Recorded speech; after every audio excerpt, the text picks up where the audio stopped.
হয়ে যাবে। এদিকে এদিকে, হ্যাঁ ঠিক আছে, এদিকে। মানুষকে যত্ন নিলে মানুষের মধ্যে যারা কি পটেনশিয়াল রেখেছে, আমি জাপানের দুইটা উদাহরণ দেই। জাপানের এই এই এভাবে এভাবে হবে, হয় বসো নয় পেছনে, কথা নাই, কথা তো বলাই যাবে না, হারাম কথা বলা আজকে, একেবারে চুপ। আজকের জন্য হারাম করে দিছে আমি, এই কিছু সময়ের জন্য একেবারে নিষিদ্ধ। জাপানের দুইটা উদাহরণ দেই, খেয়াল করে একটু শুনেন, বুঝবেন। আল্লাহ, 2022 সালে জাপানের সাথে জার্মানির খেলা, ফিফা ওয়ার্ল্ড কাপ 2022। এক পক্ষে জাপান, আরেক পক্ষে কোন দেশ? কথা শোনে নাই। এক পক্ষে কোন দেশ, আরেক পক্ষে সবাই, এক পক্ষে আরেক পক্ষে।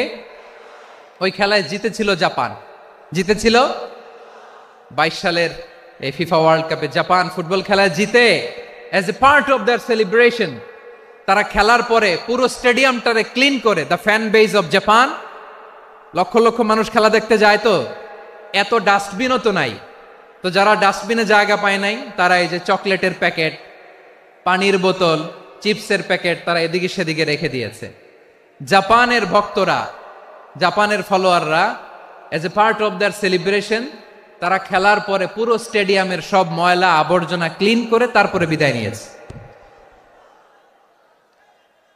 তাদেরকে কি ক্লিন করার দায়িত্ব দেয়া হয়েছিল? এই যশোর, জাপানের যে ছেলেরা খেলা দেখতে গেছিল ওদেরকে কি ক্লিন করার দায়িত্ব দিছিল? তারা কি স্টেডিয়ামের পরিচ্ছন্নতা কর্মী? তাদের আকল, তাদের সিক্স সেন্স তাদেরকে বলেছে। ছোটবেলা থেকে জাপান গভর্নমেন্ট ওদেরকে এত পরিচ্ছন্নতা শেখায়, ক্লিনলিনেস অ্যাওয়ারনেস ক্যাম্পেইন করায়। ক্লাসে আমি দেখেছি, ক্লাসে নিজের বেঞ্চ নিজে মুছে, ক্লাসের মাঝখানে একটা সময় দেয়, নিজের টেবিল নিজে মুছে, নিজের ক্লাসরুমটা নিজে পরিষ্কার করে। রাস্তাঘাটে একটা ধুলা নাই, ময়লা নাই, একটা টিস্যু নাই। খেলার পরে গোটা বিশ্বকে তাক লাগিয়ে দিয়েছে। জাপানের ফ্যানরা সবার রেখে যাওয়া গার্বেজ, টিস্যু, বোতল পরিষ্কার করে তারপরে স্টেডিয়াম থেকে বিদায় নিয়েছে। আমরা কেন এমন হইতে পারলাম না? আমরা কেন এমন হইতে পারলাম না? জাপানের যারা এগুলো করছে ওদের 3টা করে চোখ না? চোখ তো 3টা, জাপানো লাগো, জাপানো লাগো, হাত তো 4টা, কান তো 6টা। হ্যাঁ, নাকি আমার মতো 2 হাত 2 কানওয়ালা মানুষ? চোখে দেখলে ওটা মানুষ না। চিন্তা করছেন? তার মানে জাপানিজদেরকে যে গ্রুমিং করে শিখানোর মাধ্যমে পরিচ্ছন্ন বানানো গেছে। ওরা যেমনি মানুষ, আমরাও মানুষ। আমাদের সন্তানদেরকে শেখালে তারাও পারবে, পারবে কিনা? 2 নম্বর উদাহরণ বলি। চট্টগ্রাম ফেনীতে যারা গিয়েছেন, মেঘনা গোমতী ব্রিজ প্রকল্প নাম শুনছেন? মেঘনা একটা ব্রিজ পার হওয়া লাগে। এই মেঘনা গোমতী, এখানে 3টা ব্রিজ, কাঁচপুর সহ এই 3টা ব্রিজের নির্মাণ কাজ, রেনোভেশনের কাজ দেয়া হয়েছিল জাপানের একটা কোম্পানিকে। কাকে? জাপানের কোম্পানি। নির্মাণ শেষে 738 কোটি টাকা বেঁচে গেছিল, এটা গভর্নমেন্টের হাতে দিয়ে তারা বিদায় নিয়েছে। কত টাকা? 738 কোটি টাকা। যত প্রাক্কলিত ব্যয় নির্ধারণ করা হয়েছে সব টাকা সরকার, তৎকালীন সরকার 2019-এর সরকার, কারা ছিল তো জানেন? এই 2019-এর সরকার তাদেরকে দিয়েছে। তারা রিনোভেশন নির্মাণ শেষে 738 কোটি টাকা অতিরিক্ত বেঁচে গেছিল, এটা আবার গভর্নমেন্টের হাতে বুঝাই দিয়ে তারা বিদায় নিচ্ছে। আমরা কেন এমন হইতে পারলাম না? জাপানের ওরাও মানুষ, আমরাও মানুষ, তার মানে মানুষে মানুষে পার্থক্য আছে না নাই? আচ্ছা, জাপানের 2টা উদাহরণ দিলাম, এবার আমার দেশের 2টা উদাহরণ দিব না? বাংলাদেশের 2টা উদাহরণ দিই। 1 নম্বর উদাহরণ, গত সপ্তাহে আপনারা জানেন কক্সবাজার আমার একটা প্রোগ্রাম ছিল, তো হেলিকপ্টারে গিয়েছিলাম। ফেনী জেলা যখন পার হচ্ছি আমি দেখলাম 3টা উইন্ডমিল। উইন্ডমিল চিনেন তো? বিশাল পিলার, 3টা 4টা পাখা থাকে। বায়ু বিদ্যুৎ কেন্দ্র, বাংলাদেশের প্রথম বায়ু বিদ্যুৎ কেন্দ্র এটা। মুহুরী প্রজেক্ট বলে এটার, সম্ভবত মুহুরী প্রজেক্ট। তো সাগরের বাতাসের ঝাপটায় এটা ঘুরে এনার্জি হয়, ইলেকট্রিসিটি উৎপাদন হয়। তো আমি পাইলটকে বললাম, ভাই এগুলো থেকে কেমন ইলেকট্রিসিটি উৎপাদন হয়? কয়, হুজুর একটুও হয় না, কিছুই হয় না। কিছুই হয় না মানে? বলে, হুজুর বাংলাদেশে যত উইন্ডমিল আছে এটার পাখা একটাও ঘুরে না। আল্লাহ, বলেন কি? তাহলে এই যে কোটি কোটি টাকা ব্যয় করে যে উইন্ডমিল, কয় হুজুর ভিতরে ফিটফাট, উপরে ফিটফাট, ভিতরে সদরঘাট। তার মানে কোটি কোটি টাকা দিয়ে এই উইন্ডমিল বানায়, এখানে কিছু নাই। দুর্নীতির আড্ডাখানা, আখড়াখানা বাংলাদেশ, ঠিক কিনা বলেন? হায় রে, জাপানিজরাও মানুষ, আমরাও মানুষ। আমার এক নিকটাত্মীয় সরকারি চাকরিজীবী, উনি আমাকে বললেন, বাংলাদেশের আরেকটা উদাহরণ দেখি। উনি আমাকে বললেন যে প্রতি বছর আমাদের অফিসের ফার্নিচার চেঞ্জ করে। আমি বললাম, প্রতি বছর ফার্নিচার চেঞ্জ করে কেন?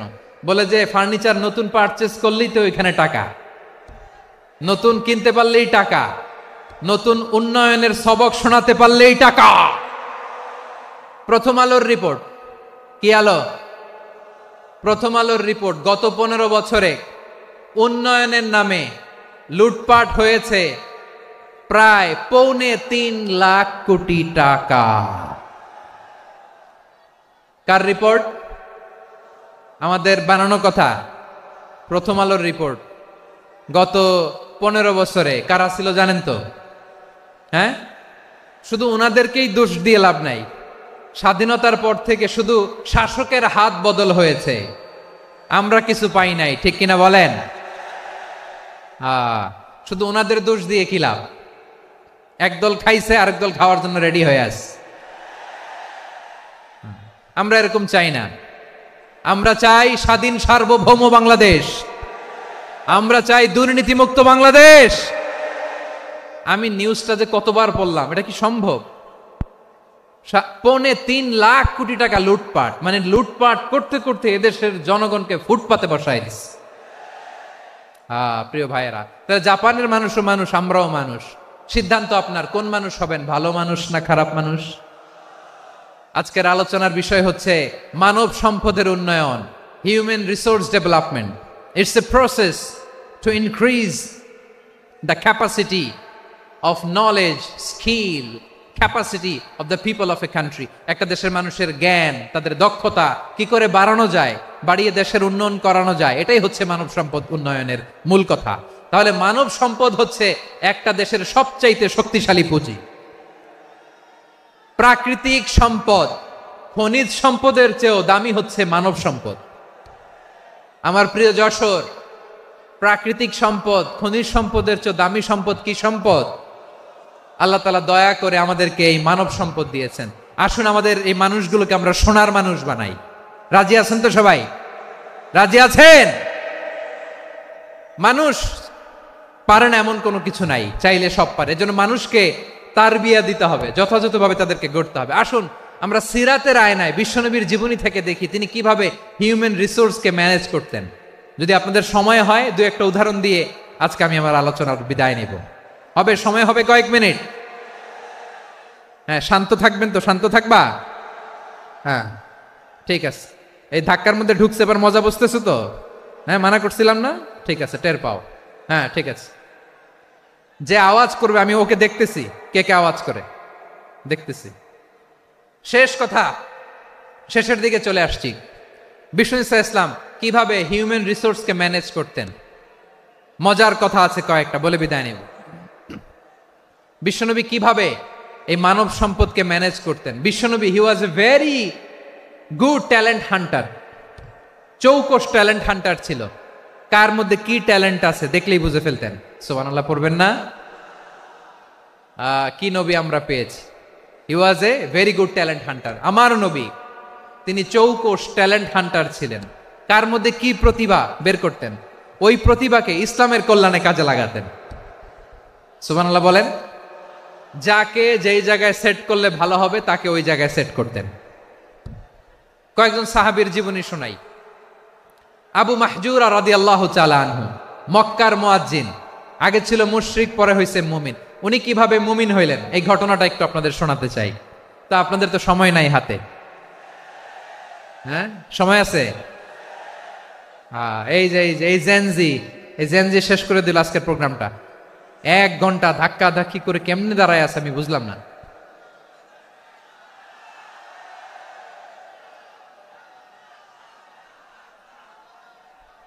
না না, তাকবির না, চুপ করতে হবে। What I need, you stop, just shut up, চুপ।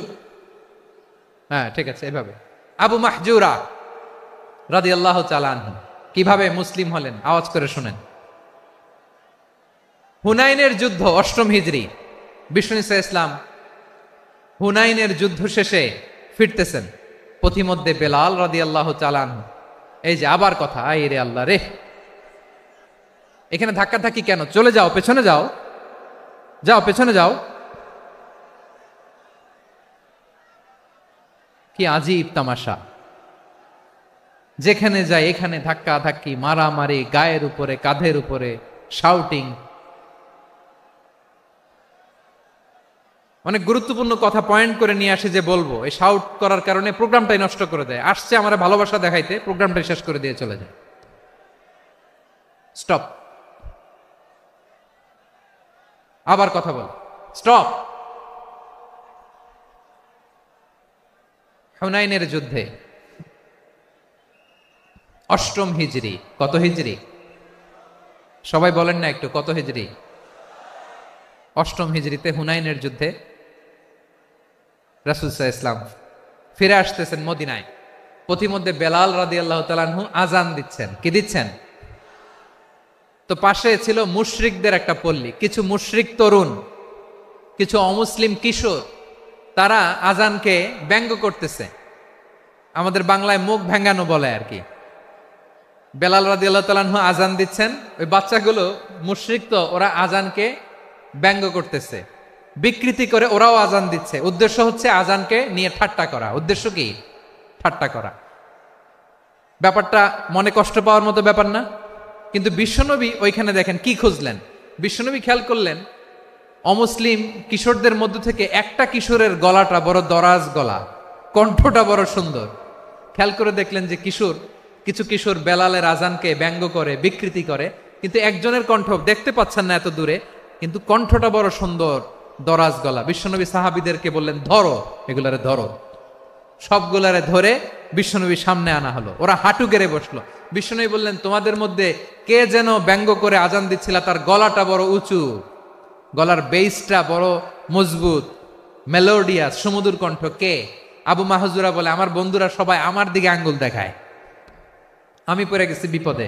রাসূল সাল্লাল্লাহু আলাইহি ওয়াসাল্লাম বাকি অমুসলিম তরুণদেরকে ছেড়ে দিলেন, বললেন তোমরা যাও। এবার আবু মাহজুরারে পাইছে। আবু মাহজুরার চুলের মধ্যে হাত দিলেন বিশ্বনবী, মাথায় হাত দিয়ে বললেন, এবার আজান দাও দেখি। আবু মাহজুরা বলে, আমি তো আজান দিতে জানি না, কারণ আমি তো বেলালেরটা শুইনা দিছি, আমার তো মুখস্থ নাই, আমি তো আজান দিতে জানি না। বিশ্বনবী বললেন, জানো না? তাহলে আসো আমি তোমারে শিখাই দেই। সুবহানাল্লাহ পড়েন। আবু মাহজুরা হাঁটু গেড়ে বসে, বিশ্বনবীর মোবারক হাত আবু মাহজুরার চুলের মধ্যে।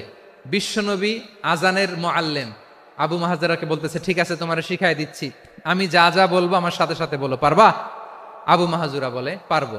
বিশ্বনবী আজান দিচ্ছেন মাথায় হাত দিয়ে, আল্লাহু আকবার, আল্লাহু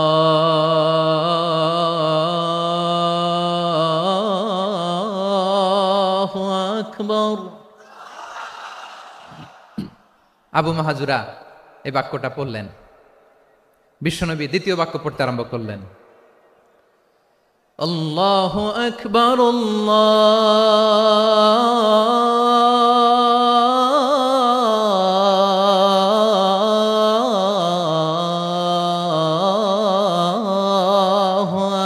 আকবার। আবু মাহজুরা এই বাক্যটাও বললেন। বিশ্বনবী আবু মাহজুরার মাথার মধ্যে হাত দিয়ে তৃতীয় বাক্য পড়লেন, আশহাদু আল্লা ইলাহা ইল্লাল্লাহ।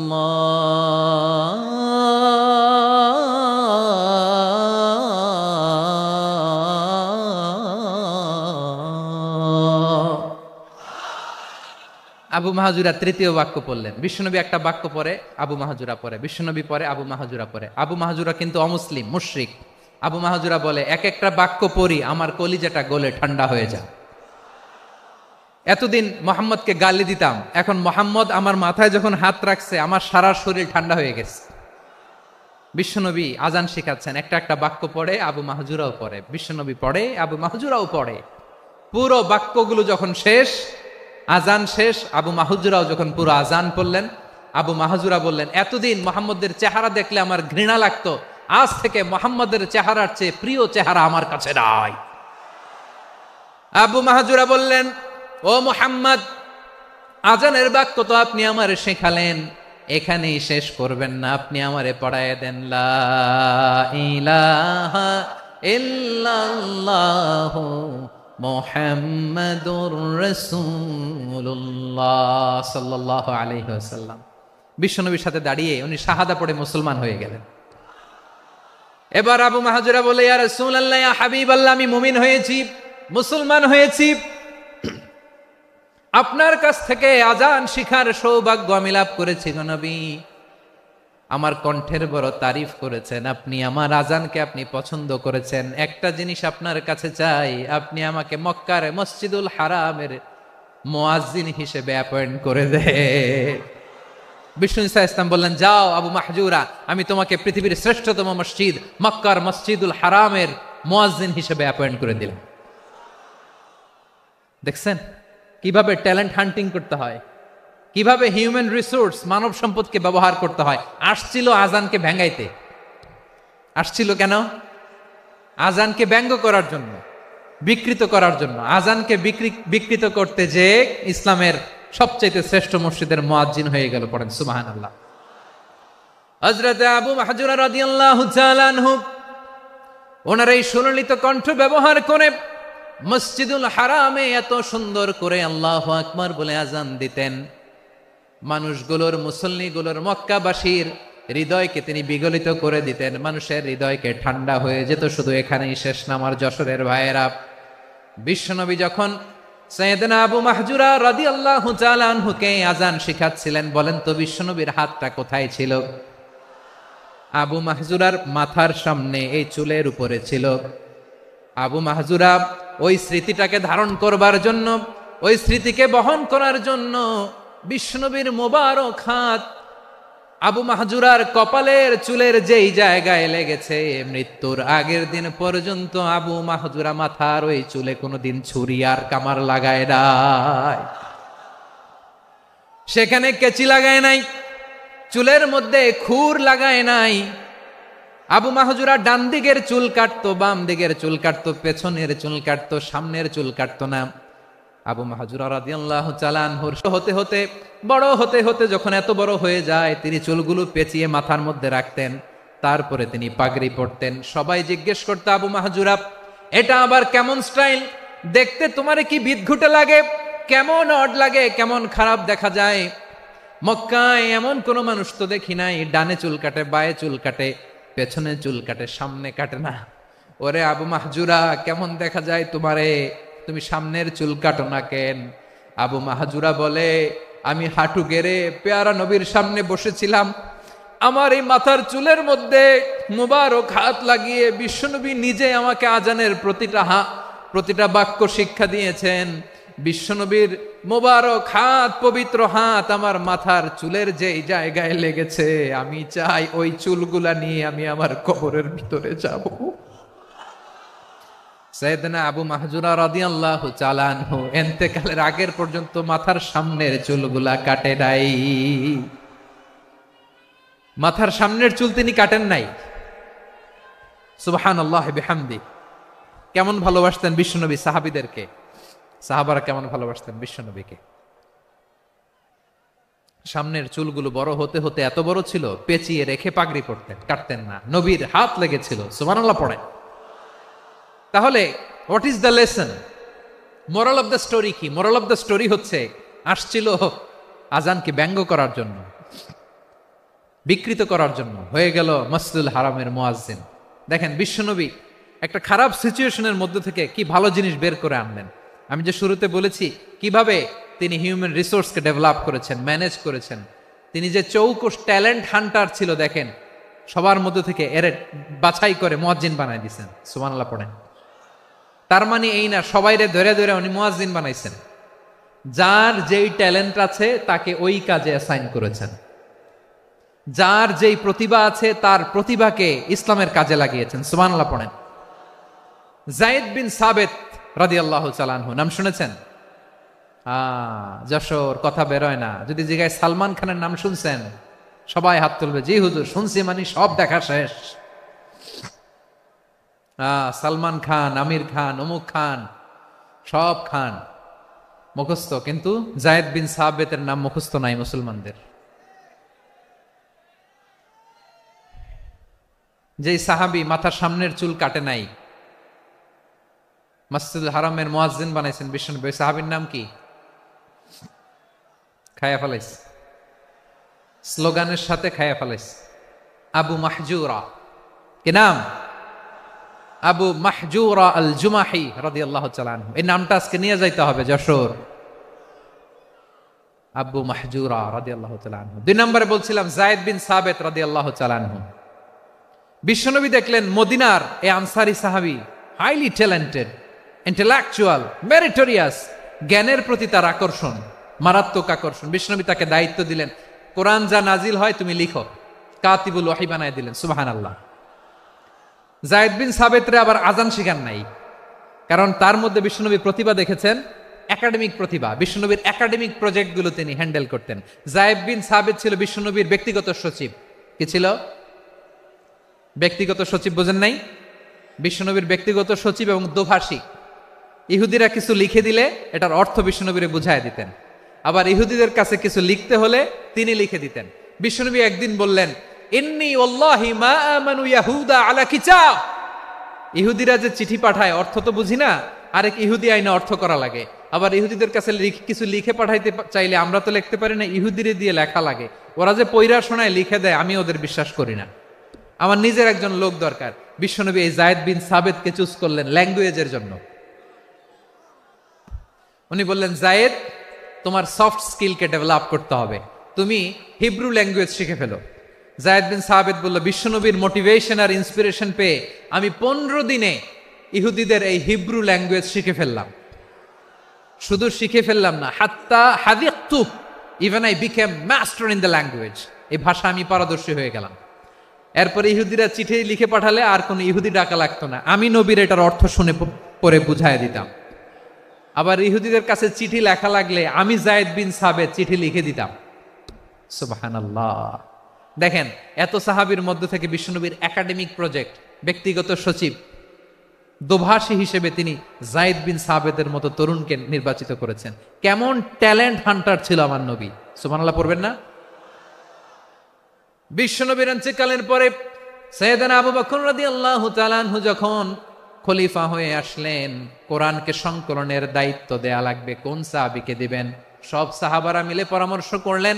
সাইয়েদনা আবু বকর, ওমর সবাই মিলে এই বিশাল কোরআন সংকলনের গুরু দায়িত্ব বিশ্বনবীর ব্যক্তিগত সচিব, বিশ্বনবীর দোভাষী, বিশ্বনবীর সিলেক্ট করাই লোক যায়েদ ইবনে সাবিত রাদিয়াল্লাহু তাআলা আনহুকে দিয়েছে। কোরআনের কপি তো আজকে এখানে রাখে নাই। এই যে আজকের যে কোরআন পড়েন, এটা আগে এরকম ছিল না। কোরআন নাজিল হলে সাহাবারা ওটের চামড়ায় লিখে ফেলতো, ওটের চ্যাপ্টা হাড্ডির মধ্যে লিখে ফেলতো, গাছের গুড়ির মধ্যে লিখে ফেলতো। বিভিন্ন জনের কাছে ছড়ানো ছিটানো ছিল। আবু বকর রাদিয়াল্লাহু তাআলা আনহু একসাথে করলেন, পরবর্তীতে উসমান রাদিয়াল্লাহু তাআলা আনহু একসাথে করলেন। 114 সূরার এখন এই মুসহাফ, এই কম্পাইলেশন, এই কপি আমরা পেয়েছি, যার হিউজ কন্ট্রিবিউশন ছিল। এই পুরো কোরআন কম্পাইলেশনের প্রজেক্ট ম্যানেজার ছিল যায়েদ বিন সাবিত রাদিয়াল্লাহু তাআলা। কোরআন কম্পাইলেশনের প্রজেক্ট ম্যানেজার। দেখেন, উনারে মাথায় হাত দিয়ে আজান শিখায় নাই। সুবহানাল্লাহ কইবেন না?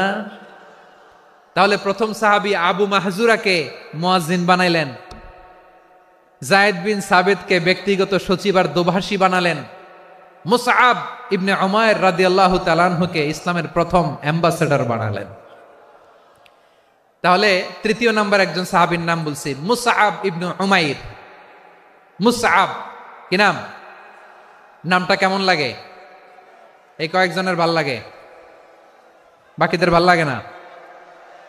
ভাল লাগে? এই আর কয়েকটা মিনিট দেওয়া যাবে না আমাকে আল্লাহর রাস্তে? হ্যাঁ ঠিক আছে, আমি তোমাদেরকে ভালোবাসা দেখাবো, দোয়া করব যদি চুপ থাকো, একেবারে চুপ, কষ্ট সহ্য করো। বাকিরা যা সওয়াব পাবে তোমরা ডবল পাবা, যেহেতু কষ্ট বেশি, কিন্তু চুপ। 3 নম্বর সাহাবীর নাম মুসআব। এই ধাক্কাধাক্কি কেন রে ভাই? না না না, এরকম হইলে আসবো না যশোর, আমি আর আসবো না। হয় পিছনে চলে যাও, নাহলে চুপ, ধাক্কাধাক্কি নাই। 3 নম্বর সাহাবীর নাম মুসআব। কি নাম? He was the first ambassador in Islam. ইসলামের প্রথম ডিপ্লোমাট, প্রথম কূটনৈতিক, ইসলামের প্রথম কূটনৈতিক, ইসলামের প্রথম ডিপ্লোমাট, প্রথম অ্যাম্বাসেডর মুসআব ইবনে উমাইর। মক্কার তরুণ যুবক, উনি পারফিউম লাগাইলে মানুষ দেখলেই বুঝতো এটা মুসআব লাগাইছে। এমন ড্যাশিং ফেসের ছিল, এমন স্মার্ট ড্যাশিং ফেস, এমন পার্সোনালিটির মানুষ ছিল মুসআব রাদিয়াল্লাহু তাআলা আনহু। কারণ যিনি ইসলামের স্পোকম্যান হবেন, মুখপাত্র হবেন, তার স্মার্ট হওয়ার দরকার আছে না নাই? আকাবার প্রথম শপথ যখন হলো, তাদের সাথে বিষ্ণু ঈসা ইসলাম মদিনাতে একজন মুখপাত্র পাঠালেন, ডিপ্লোমাটকে পাঠালেন, অ্যাম্বাসেডর অফ ইসলাম। তিনি হচ্ছেন মুসআব ইবনে উমাইর। পড়েন সুবহানাল্লাহ। বিশ্বনবী দেখলেন সে অনেক স্মার্ট, তার ডেডিকেশন আছে, সিনসিয়ারিটি আছে, এবং মদিনায় যে আউস খাজরাজ গোত্রের নেতাদের সাথে ডিল করতে হবে, ইহুদিদের সাথে ডিল করতে হবে, ওখানে একজন পাক্কা জানু খেলোয়াড়ের দরকার আছে না নাই? মুসআব ইবনে উমাইর রাদিয়াল্লাহু তাআলা আনহু, ওনাকে বিষ্ণু ঈসা ইসলাম চুজ করলেন। এবং বিষ্ণু ঈসা ইসলামের এই চুজিংটা, এই সিলেকশনটা এত সুন্দর ছিল, তিনি মদিনাতে যে বিশ্বনবী আসার আগেই মদিনার জমিনকে তিনি উর্বর করে ফেলছেন। প্রতিটা ঘরে ঘরে কালিমার দাওয়াত তিনি পৌঁছায় দিচ্ছেন। জুমার বিধান নাজিল হয়েছে, কিন্তু মক্কায় পরিবেশ নাই জুমা পালনের। বিষ্ণু ঈসা ইসলাম একজনকে দিয়ে খবর পাঠালেন, যাও মদিনায় মুসাবকে যে বলো, মুসাব তো আমার শিক্ষক, আমার স্পোকম্যান, মদিনাতে যেন তারা জুমা কায়েম করে। বিশ্বনবীর আগেই মুসআব মদিনার মুসলিমদেরকে নিয়ে মদিনায় প্রথম জুমা কায়েম করে ফেলছে। কোন সুবহানাল্লাহ। ডিপ্লোমাটদের কেমন হইতে হয়, অ্যাম্বাসেডরের কেমন হইতে হয়, মুসআব রাদিয়াল্লাহু তাআলা আনহুর কাছ থেকে শিখে নাও। মুসআব নামটা কেমন লাগে? যশোর যাদের সন্তান হবে, ছেলে সন্তান, আমার রাস্তায় পাইলে সবাই জিজ্ঞেস করে, হুজুর একটা নাম দেন, আমার ছেলে হবে। যশোরবাসীর জন্য আমি একটা নাম দিয়ে দিলাম, নাম রাখতে হবে মুসআব। কি নাম? নামটা যাদের ভাল লাগে, ছেলে সন্তান অনাগত আসবে, মনে চাইলে নাম রেখে দিবেন মুসআব রাদিয়াল্লাহু তাআলা আনহুর নামে মুসআব। তাহলে মুসআব রাদিয়াল্লাহু তাআলা আনহুকে বিশ্বনবী ল্যাঙ্গুয়েজ শিখান নাই, সফট স্কিল শিখান নাই। যায়েদ রাদিয়াল্লাহু, তিনি হিব্রু ল্যাঙ্গুয়েজ শিখেছেন, সুরিয়ানি শিখেছেন, কিন্তু মুসআবকে তিনি বানিয়েছেন the spokesman of Islam, the first diplomat, the ambassador of Islam. সুবহানাল্লাহ পড়বেন না? আব্দুল্লাহ ইবনে আব্বাস রাদিয়াল্লাহু তাআলা আনহু, বিশ্বনবীর কাজিন, চাচাতো ভাই। আবার মাইমুনা রাদিয়াল্লাহু তাআলা আনহু, মাইমুনা নবীর স্ত্রী, তিনি ছিলেন আব্দুল্লাহর আপন খালা। তো নবীর বউ যদি ওনার খালা হয়, নবী তার কি? বুঝে নাই, নবী তার কি? খালু। তাহলে সম্পর্ক অনেক গভীর, কাজিন আবার খালু। ছোট্ট মানুষ, তাই রাতে মাঝে মাঝে ঘরে থাকতো।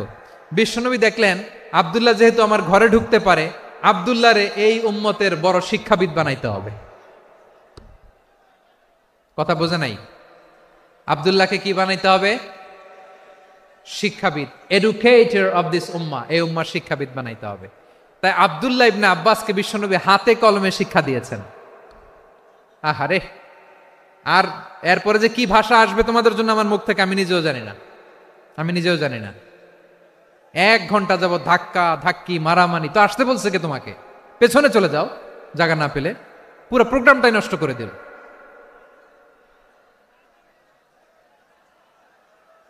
জি, আমার দিকে তাকান, আমি শেষ করে দিচ্ছি। হবে না, ইন্টেলেকচুয়াল আলোচনা এখানে হবে না, আমি বুঝতে পারছি, আমি শেষ করে দিচ্ছি।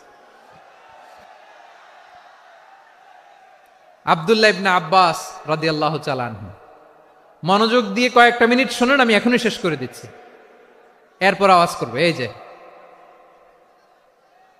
এগুলো কি আমি বুঝলাম না। আমি বললাম না সব করা যাবে, বসে যাও, শুয়ে যাও, চলে যাও, আওয়াজ করা যাবে না। অন্যকে বসো এটাও বলার দরকার নেই, জাস্ট এদিকে তাকাও। আল্লাহ। আব্দুল্লাহ ইবনে আব্বাস রাদিয়াল্লাহু তাআলা আনহু, ওনাকে বিশ্বনবী হাতে কলমে শিক্ষা দিয়েছেন, যেহেতু উম্মতের শিক্ষাবিদ হবেন, এডুকেটর হবেন। তো বিশ্বনবী রাতে যখন তাহাজ্জুদ পড়তেন, ছোট্ট আব্দুল্লাহ ঘরে থাকতো। বুঝতে পেরেছেন? ছোট্ট মানুষ তো ঘরে থাকতো। তো বিশ্বনবী তাহাজ্জুদের জন্য একবার দাঁড়িয়েছেন, ছোট্ট আব্দুল্লাহ অজু করে দাঁড়াইছে। আচ্ছা বলেন তো, ইমাম আর মুসল্লি মোট যদি দুইজন হয়, একজন ইমাম একজন মুসল্লি, তো মুসল্লি ইমামের কোন দিকে দাঁড়াবে? ডানে দাঁড়াবে। ছোট্ট আব্দুল্লাহ বোঝে নাই, বিশ্বনবী তাহাজ্জুদ শুরু করেছেন, উনি একতেদা করছেন আর দাঁড়াইছেন বায়ে। কোথায় দাঁড়িয়েছেন? আব্দুল্লাহ বলেন, যখন আমি বায়ে দাঁড়ালাম, আখাযা রাসূলুল্লাহ সাল্লাল্লাহু আলাইহি ওয়াসাল্লাম উযুনি আল ইউমনা ইয়াফতিলুহা, বিশ্বনবী নামাজরত অবস্থায় আমার কান ধরে টেনে আমার ডান দিকে এনে দাঁড় করায় দিলেন। পড়েন সুবহানাল্লাহ। দেখেন, হাতে কলমে শিক্ষা। আর জীবনে ভুল হবে? কথা কয় না, আর ভুল হবে? আর ভুল হবে না। এভাবে বিশ্বনবীর অনেক সঙ্গ পেয়েছেন, সফর করেছেন, একই বাহনে বসেছেন, এক বাহনে বসে লম্বা নাসিহত করেছেন, বলেছেন, ইয়া গোলাম ইহফাজিল্লাহ ইয়াহফাজকা ইহফাজিল্লাহ তাজিদহু তুজাহাক ইযা সাআলতা ফাসআলিল্লাহ ওয়া ইযা ইসতাআনতা ফাসতাইন বিল্লাহ। আল্লাহর বিধান মানো, আল্লাহর বিধান রক্ষা করো, আল্লাহ তোমায় রক্ষা করবে। আব্দুল্লাহ, চাইতে হলে আল্লাহর কাছে চাও, সাহায্য চাইতে হলে আল্লাহর কাছে সাহায্য চাও। মনে রাখো, গোটা বিশ্বের সবাই যদি তোমার সাহায্য করতে চায়, ততটুকুই করতে পারবে যতটুকু আল্লাহ তোমার নসিবে রেখেছে। গোটা বিশ্ব যদি তোমার বিরুদ্ধে ষড়যন্ত্রে দাঁড়িয়ে যায়, ক্ষতি ততটুকু করতে পারবে যতটুকু তোমার জন্য বরাদ্দ আছে, এর বাইরে কিছু করতে পারবে না। আওয়াজ করে বলেন ঠিক কিনা? এভাবে হাতে কলমে শিখিয়েছেন, বিশ্বনবীর সঙ্গ পেয়েছেন। উনাকে বিষ্ণু ইসলাম শিক্ষাবিদ, এডুকেটর অফ দিস উম্মাহ হিসেবে সিলেক্ট করেছেন, হাতে কলমে শিখিয়েছেন। বিশ্বনবী একবার প্রকৃতির ডাকে সাড়া দিয়ে এসেছেন। এখন কি করতে হবে? নামাজের জন্য অজু করতে হবে। বিশ্বনবী এসেই দেখেন অজুর বদনায় পানি ভরা, খুশি হয়ে গেলেন, বললেন, কে রেখেছে পানি? একজন বলল, আব্দুল্লাহ রেখেছে। বিশ্বনবী অত্যন্ত খুশি হলেন, খুশি হয়ে একটা দোয়া করলেন, বললেন, আল্লাহুম্মা ফাক্কিহু ফিদ্দীন ওয়া আল্লিমহু তা'ওয়ীল। আল্লাহ, তুমি আব্দুল্লাহকে দ্বীনের বুঝ দিও আর কোরআনের তাফসির শিক্ষা দিও। বিশ্বনবীর এই দোয়া এমন লাগছে, উনি রাইসুল মুফাসসিরিন, এই পৃথিবীতে যত মুফাসসির ছিল, যত মুফাসসির আসবে, সকল মুফাসসিরের সম্রাট হিসেবে স্বীকৃত হয়েছেন। আব্দুল্লাহ ইবনে আব্বাস, বিশ্বনবী ওনারে আজান শিখান নাই, বিশ্বনবী ওনারে ল্যাঙ্গুয়েজ শিখান নাই, বিশ্বনবী ওনারে অ্যাম্বাসেডর বানান নাই, হাতে কলমে শিক্ষা দিয়েছেন। ছোট্ট মানুষ, বিশ্বনবী ইন্তেকাল করলেন, আবু বকরের সময় গেল, ওমরে ফারুকের খেলাফত, তখনও তিনি তরুণ। ওমরে ফারুক রাদিয়াল্লাহু তাআলা আনহু ওনার ক্যাবিনেট মিনিস্ট্রির বৈঠকে এ আব্দুল্লাহ ইবনে আব্বাসকে পাশ দিয়ে বসায় রাখতেন। বয়স্ক সাহাবারা এটা পছন্দ করতো না, তারা বলতো, ঘটনা কি? আব্দুল্লাহর মতো ছেলে নাতি আমাদের আছে, এরা কেন রাখে ওমরে ফারুক? ওমরে ফারুক এটা টের পেলেন, তিনি বুঝতে পারলেন যে ক্যাবিনেট মেম্বাররা এটা পছন্দ করে না, ছোট্ট আব্দুল্লাহরা কেন রাখি, কেন যে রাখি, এটা একদিন বুঝাবো। একদিন মিটিং এ তিনি সবাইকে বললেন, ইদা জাআ নাসরুল্লাহি ওয়াল ফাতহ। এই আয়াত দ্বারা উদ্দেশ্য কি বলেন তো মুরব্বী সাহাবীরা?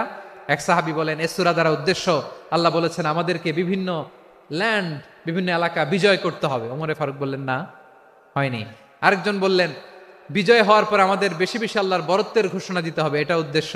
ওমরে ফারুক বললেন, না, হয় নাই। যারা জিজ্ঞেস করেন কেউ পারে না।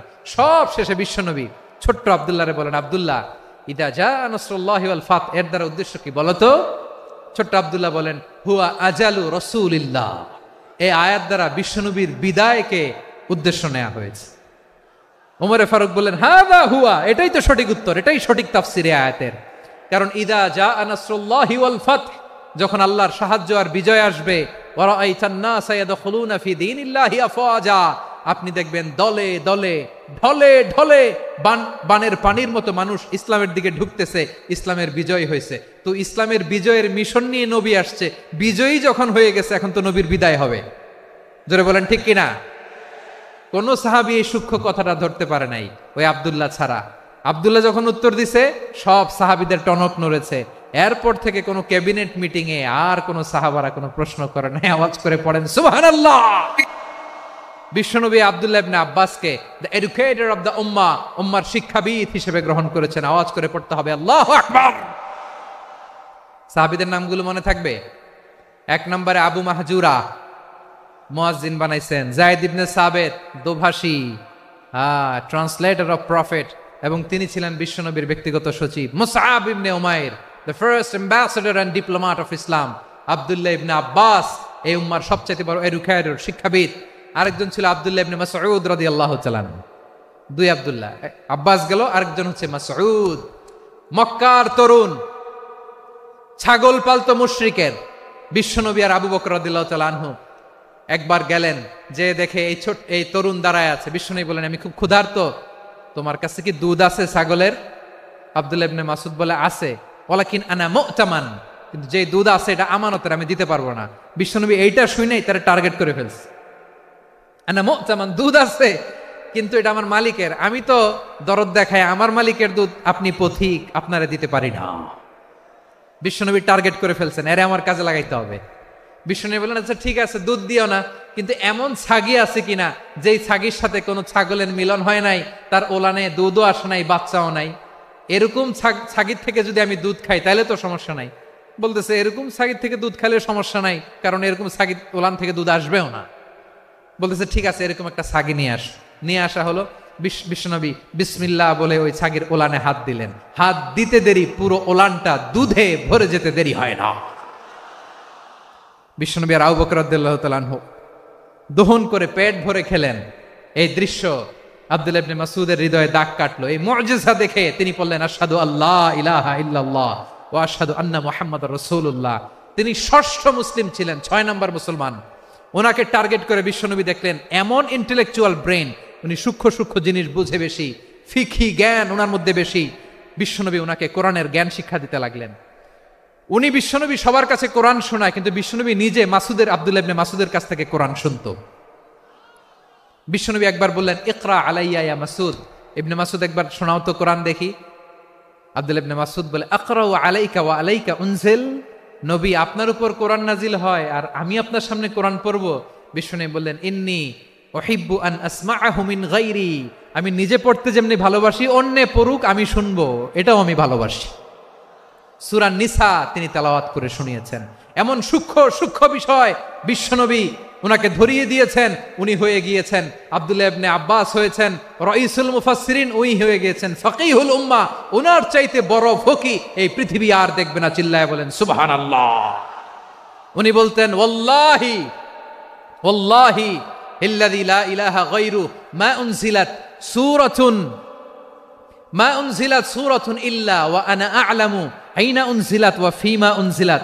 বিশ্বনবী এমন ভাবে কোরআনের দার্স আমাকে দিয়েছেন, কোরআনে যত সূরা নাজিল হয়েছে, যেখানে নাজিল হোক না কেন আমি জানি এটা কোথায় নাজিল হয়েছে এবং কোন প্রেক্ষাপটে নাজিল হয়েছে। এমন একটা সূরা নাই যে সূরার কোথায় নাজিল হয়েছে আমি মাসুদের জানা নাই, কোন প্রেক্ষাপটে নাজিল হয়েছে আমার জানা নাই। এরকম ঘটবে না। চিল্লায় বলেন আল্লাহু আকবার। এই আব্দুল্লাহ ইবনে মাসউদ রাদিয়াল্লাহু তাআলা আনহু ওমর ফারুকের সময় কুফার চিফ জাস্টিস ছিলেন। কুফা নগরীর চিফ জাস্টিস। চিফ জাস্টিস বুঝেন নাই? বিচারপতি। কি ছিলেন? সবাই বলে নাই, কি ছিলেন? বিচারপতি ছিলেন। এবং ওনার যে ফিকহি জ্ঞানের ধারা, এটাই আলকামা, ইব্রাহিম আন-নাখাই, হাম্মাদ ইবনে সুলাইমান হয়ে ইমাম আবু হানিফা পর্যন্ত পৌঁছেছে। এবং ওনার ফিকহি জ্ঞানের ধারাই হানাফি মাযহাবে অ্যাকসেপ্ট হয়েছে। আজও এগুলো হানাফি মাযহাবে চর্চিত হয়। হানাফি মাযহাবের সব ফিক আব্দুল্লাহ ইবনে মাসউদের ফিকহি জ্ঞানের ধারা থেকে নেওয়া হয়েছে। চিল্লায় পড়েন সুবহানাল্লাহ। তাহলে উনাকে বিশ্বনবী বানিয়েছেন জুরিস্ট, আইনবিদ, ফকিহ। উনারে আজান শিখান নাই। হিউম্যান রিসোর্স ডেভেলপমেন্ট কিভাবে করবেন, মানব সম্পদের উন্নয়ন কিভাবে করতে হয়, কিভাবে যার যেখানে প্রতিভা কাজে লাগাতে হয় উনি দেখিয়েছেন। সুবহানাল্লাহ পড়বেন না? খালিদ বিন ওয়ালিদ নাম শুনছেন? কে কে শোনেন নাই হাত তোলেন। কি ছিলেন? বীর যোদ্ধা ছিলেন খালিদ বিন ওয়ালিদ। কিন্তু তিনি ইসলাম ধর্ম গ্রহণ করেছেন অনেক দেরিতে, 8ম হিজরিতে। তার মানে 8ম হিজরির আগে উনি মুশরিকদের পক্ষে লড়াই করেছেন। ওনার হাতে কত মুসলিম সাহাবী যে নিহত হয়েছে হিসাব নাই।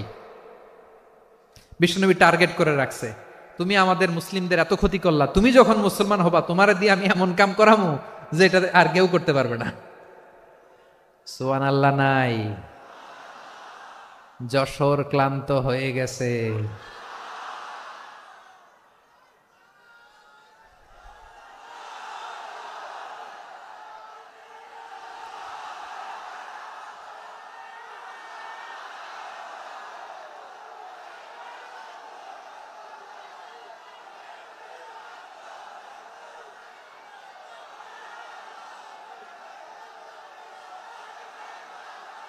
মাশাআল্লাহ, বসুন বসুন বসুন।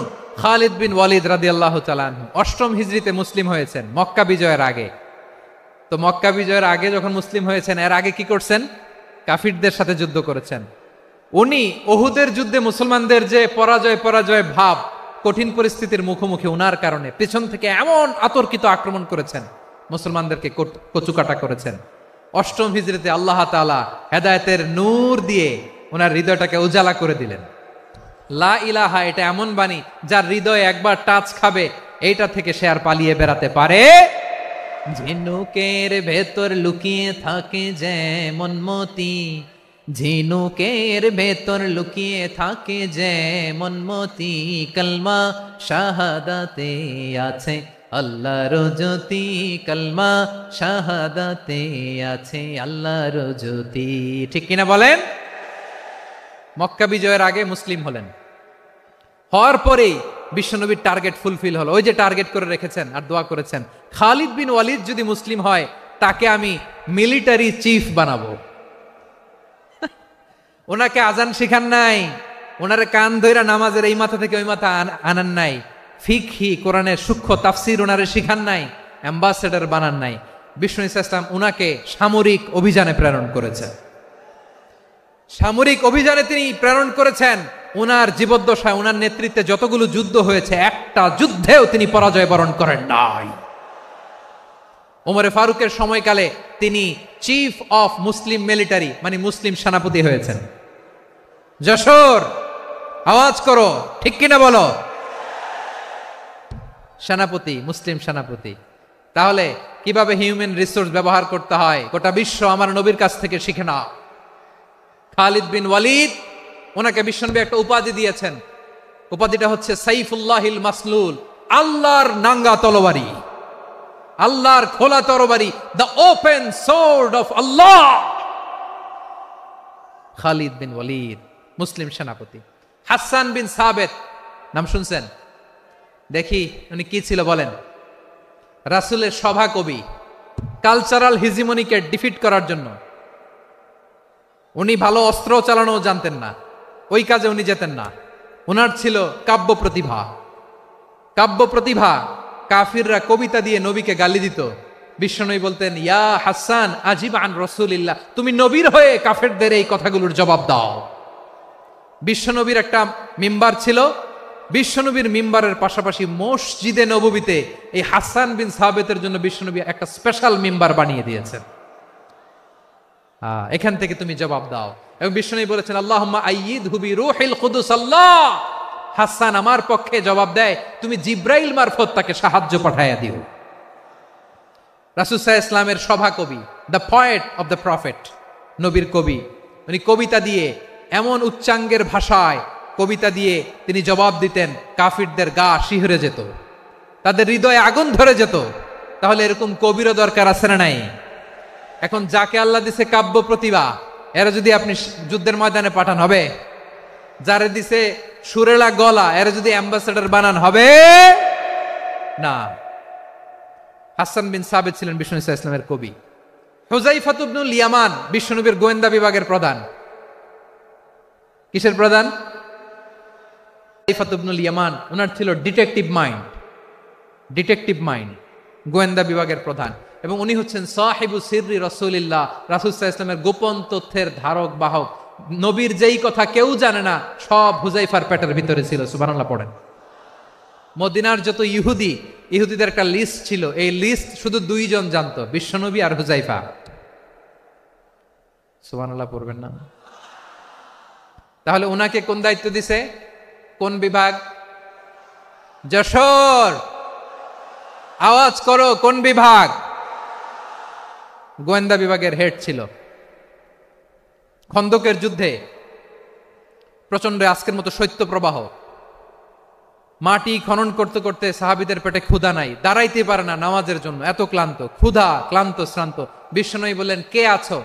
এই কঠিন শীত, এই ভয় আর ক্ষুধার মধ্যেও খন্দকের পরীক্ষার টপকে শত্রু শিবিরে যে আমাকে তথ্য দিবা, কে আছো? কারো গায়ে শক্তিই নাই যে দাঁড়াবে, কেউ দাঁড়ায় না। বিশ্বনবী তখন নিজে হুযায়ফাকে ডাক দিলেন, হুযায়ফা, যে আমাকে আজকে শত্রু শিবিরের তথ্য এনে দিবে, সে জান্নাতে আমার মোরাফাকা, আমার সঙ্গী হবে। হুযায়ফা রাদিয়াল্লাহু ইবনুল ইয়ামান জীবনের ঝুঁকি নিয়ে এই ক্ষুধা, শৈত্য প্রবাহ, কোল্ড ওয়েভসকে উপেক্ষা করে পরীক্ষা টপকে শত্রু শিবিরে যে সবার কথাগুলো চুপে চুপে শুনে বিশ্বনবীর দরবারে এসে গোয়েন্দাদের মতো তথ্য সরবরাহ করেছে। বিশ্বনবীর গোয়েন্দা বিভাগের প্রধান হুযায়ফা ইবনুল ইয়ামান ইন্টেলিজেন্স বিভাগ চালাতেন। মুনাফিকদের নাম ওনার কাছে ছিল। মুআয ইবনে জাবাল মদিনা রাষ্ট্রের সবচেয়ে সিনিয়র আমলা ছিলেন। আমলাতন্ত্র চিনেন তো? প্রশাসনিক কাজ যারা চালায়, অ্যাডমিনিস্ট্রেশন বোঝেন না? The department of administration. মদিনার রাষ্ট্রের সিনিয়র আমলা মুআয ইবনে জাবাল মুতাখাসসিসুন ফিল হালাল ওয়াল হারাম, হালাল হারামের স্পেশালিস্ট ছিলেন। বিশ্বনবী উনাকে ইয়ামানের গভর্নর করে পাঠাইছেন। বলেছেন, ইন্নাকা তা'তি কওমান আহলা কিতাব, এমন গোষ্ঠীর কাছে যাবা যারা ইহুদি নাসারা, আগে শাহাদা পড়লে এরপরে নামাজের দাওয়াত দিও, নামাজ পড়লে যাকাতের দাওয়াত দিও। গভর্নরের অ্যাটিটিউড যেমন থাকে তেমন অ্যাটিটিউড ধরে রেখো। সুবহানাল্লাহ পড়েন। তাহলে মুআয ইবনে জাবালকে দিয়ে বিশ্বনবী কবিতা লেখায় নাই, চিঠি লেখায় নাই, আজান দেওয়ায় নাই। সুবহানাল্লাহ পড়বেন না? সব শেষ সাহাবী বলি আবু হুরায়রা রাদিয়াল্লাহু তাআলা আনহু। নাম শুনছেন? বিড়ালের বাবা। কি করতেন? খালি হাদিস মুখস্থ করতেন। উনি বলতেন, আলজামু রাসূলুল্লাহ আলা মিলই বাতনি, আমার শুধু পেটের ক্ষুধার বন্দোবস্ত হইলে আমি নবীর সঙ্গ ছাড়তাম না। আমার আনসার সাহাবারা ক্ষেত খামারের কাজ করত, আমার মুহাজির সাহাবারা ব্যবসা করত, আর আমি নবীর সাথে সাথে থাকতাম। শুধু সকাল বিকাল দুই বেলা যদি আমার খাবারের বন্দোবস্ত হয়, আমি আর নবীর লক ছাড়ি না। সুবহানাল্লাহ কইবেন না? 5374টা হাদিস তিনি বর্ণনা করেছেন। সবচেয়ে বেশি হাদিস বর্ণনাকারী সাহাবী। হাদিস প্রিজার্ভেশনের কাজে বিশ্বনবী ওনাকে কাজে লাগিয়েছেন। উনি একদিন বলেন, ইয়া রাসূলুল্লাহ আসমাউ মিনকা কাসীরান ফালা আহফাজু, নবী অনেক কথা শুনি আমার মনে থাকে না। বিষ্ণু বললেন, তাই? উবসুত রিদাক, তোমার চাদরটা বিছাও। আবু হুরায়রা বিছালেন, বিশ্বনবী হাত বুলায় দিলেন, এরপরে অনেক হাদিস বর্ণনা করলেন। আবু হুরায়রা বলে, তারপর থেকে বিশ্বনবী যাই বর্ণনা করে আমি শুনি আর একটাও বলি না। এখন সুবহানাল্লাহ। বিশ্বনবী ওনাকে হাদিস প্রিজার্ভেশন, নবীর এই যে লক্ষ্য হাদিস প্রিজার্ভেশনের এই দায়িত্ব দিয়েছেন সাইয়েদনা আবু হুরায়রা রাদিয়াল্লাহু তাআলা আনহুকে।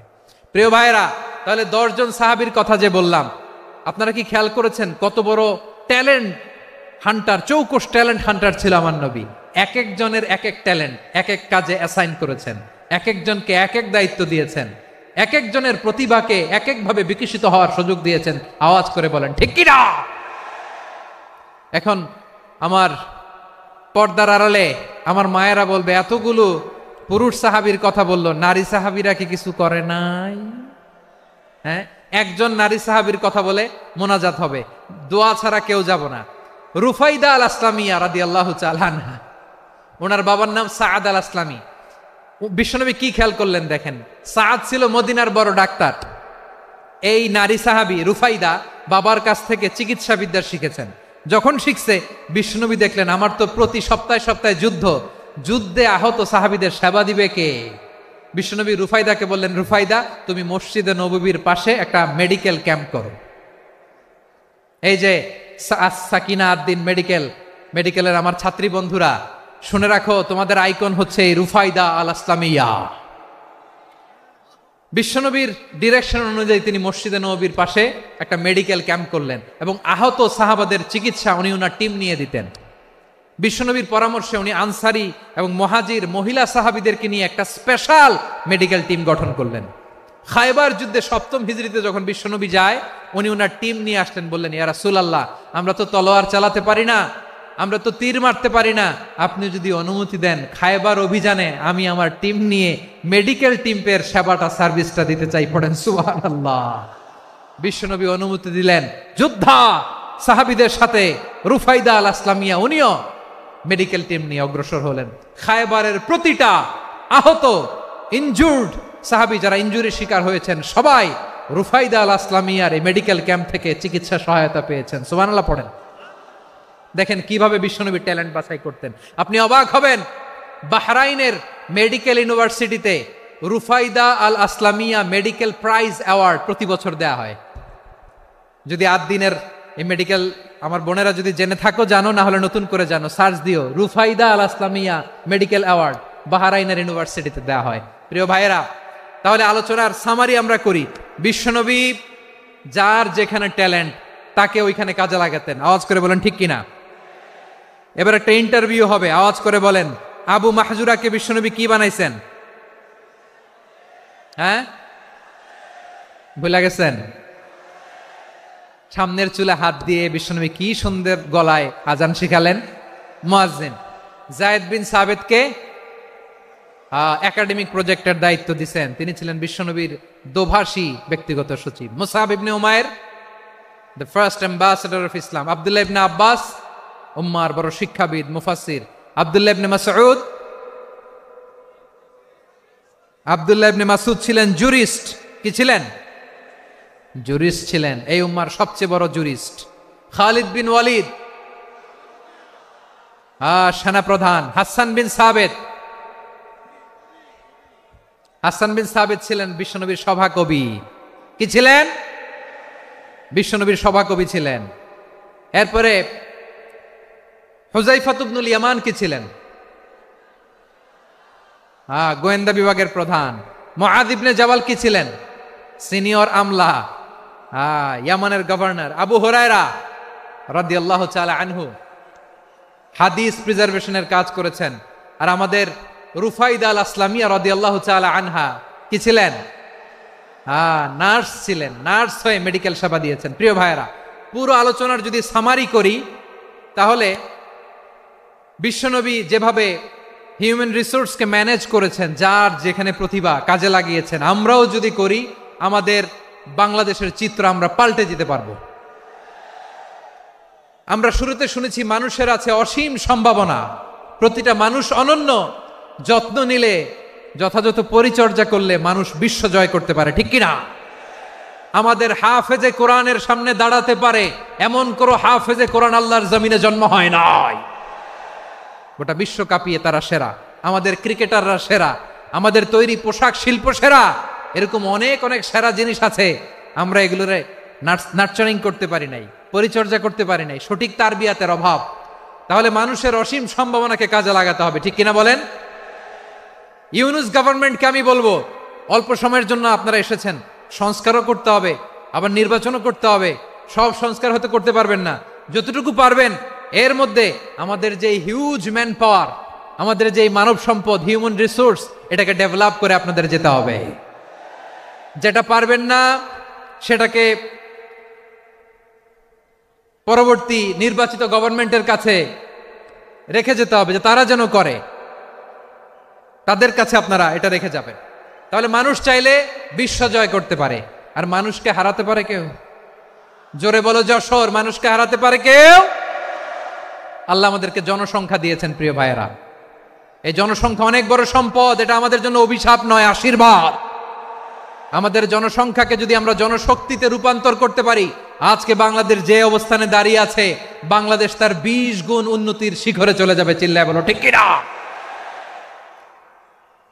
আমাদের শ্রমিক ভাইয়েরা বাইরে কাজ করে, আমাদের শ্রমজীবী ভাইয়েরা, প্রবাসীরা, তাদের ব্যাপারে গুরুত্ব দিতে হবে। আমাদের শ্রমের দাম সবচেয়ে কম, সবচেয়ে কম।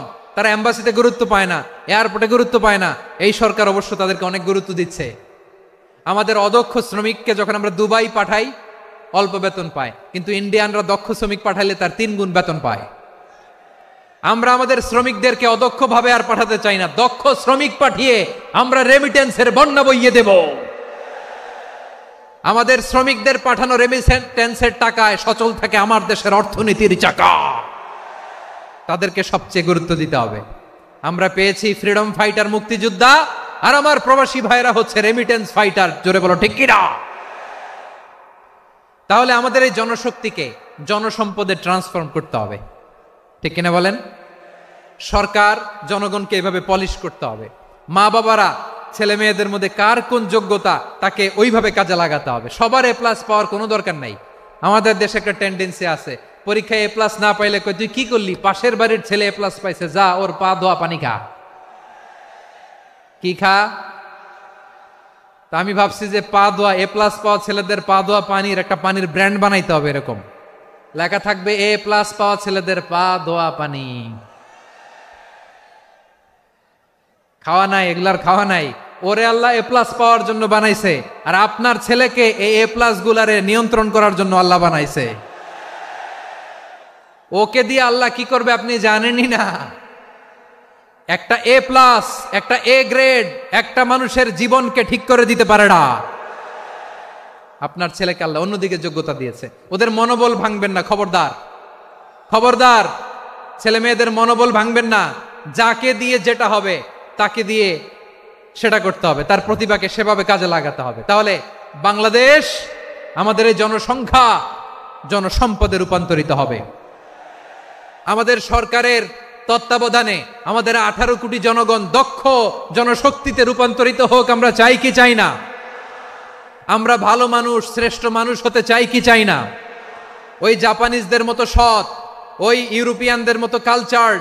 আমাদেরকে আল্লাহ তাআলা কোরআন সুন্নাহ অনেক কিছু দিয়েছেন। যেহেতু বর্তমানে আমরা দেখছি তারা সৎ, তাদের মধ্যে ভ্যালিউ আছে, সেগুলো আমাদের মধ্যে আনার দরকার আছে না নাই? আর ইসলাম দিয়ে আমাদের জীবনকে সাজাতে হবে, ইসলাম দিয়ে আমার পরিবারকে সাজাতে হবে। ইসলাম থেকে, কোরআন থেকে প্রেসক্রিপশন না নিলে জীবন সুন্দর হবে না। কোরআন থেকে প্রেসক্রিপশন না নিলে সমাজ সুন্দর হবে না। কোরআনের প্রেসক্রিপশন না মানলে রাষ্ট্র সুন্দর হবে না। কোরআনের প্রেসক্রিপশন অ্যাপ্লাই না করলে শুধু দুর্নীতি দমন কমিশন দিয়ে দুর্নীতি বন্ধ করা যাবে না। এজন্য কোরআনের আইন আমরা চাই কি চাই না? প্রিয় ভাইয়েরা, হিউম্যান রিসোর্স ডেভেলপমেন্ট, মানব সম্পদের উন্নয়ন, আমাদের সরকার যেন এদিকে নজর দেয়।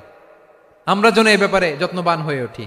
যাকে আল্লাহ যে যোগ্যতা দিয়েছে, এই যোগ্যতা দিয়ে আমরা যেন ইসলামের জন্য, দেশের জন্য কাজ করি। আমরা যেন আমাদের স্কিল ডেভেলপ করি, আমাদের পটেনশিয়ালকে ডেভেলপ করি। মোরালিটি, ভ্যালিউজ নিয়ে শায়েখ আহমদুল্লাহ আলোচনা করেছেন, এগুলো দিয়ে যেন আমরা আমাদেরকে সাজাই। আল্লাহ তাআলা আমাদের দেশকে তুমি নিরাপদ করো, আমরা পড়ি আমিন। আল্লাহ আমার 18 কোটি জনগণকে তুমি জনশক্তিতে রূপান্তরিত করো, আমিন। আল্লাহ আমরা হাতে হাত রেখে, কাঁধে কাঁধ মিলিয়ে, ভাইয়ে ভাইয়ে যেন এই দেশকে গড়তে পারি, আল্লাহ তুমি তৌফিক দান করো, আমরা পড়ি আমিন। আমার প্রিয় মহিউদ্দিন ভাই বলেছেন, হুজুর এমন একটা ঘোষণাপত্র দিয়ে যাবেন আজকের এই ঐতিহাসিক যশোরের প্রোগ্রামে, যেটা গোটা বাংলাদেশে মানুষ এটার উপর আমল করে। আমি যে কথাটা বলেছি এটাই, আসুন আমরা আমাদের জনসংখ্যাকে জনসম্পদে ট্রান্সফর্ম করি। আমাদের জনসংখ্যাকে আমরা যেন জনশক্তিতে রূপান্তরিত করি। জনসংখ্যাকে ট্রান্সফর্ম করে জনশক্তি দিয়ে আমরা যেন আগামীর বাংলাদেশ, স্বাধীন বাংলাদেশ 2.0 গড়ে তুলি। আল্লাহ তাআলা আমাদের সবাইকে কথাগুলো বোঝার, আমল করার তৌফিক দান করুন। এই জেনজি, ক্ষমা করে দিও আমাকে, অনেক ধমক দিছি, বকা দিছি। আল্লাহ তোমাদেরকে করুক, কবুল করুক, যশোরবাসীকে কবুল করুক, আদ দিনকে কবুল করুক, এই মেডিকেল কলেজকে কবুল করুক, ইসলামের জন্য বাদ ভাঙা এই জোয়ার এবং উচ্ছ্বাসকে আল্লাহ তাআলা কবুল করুক।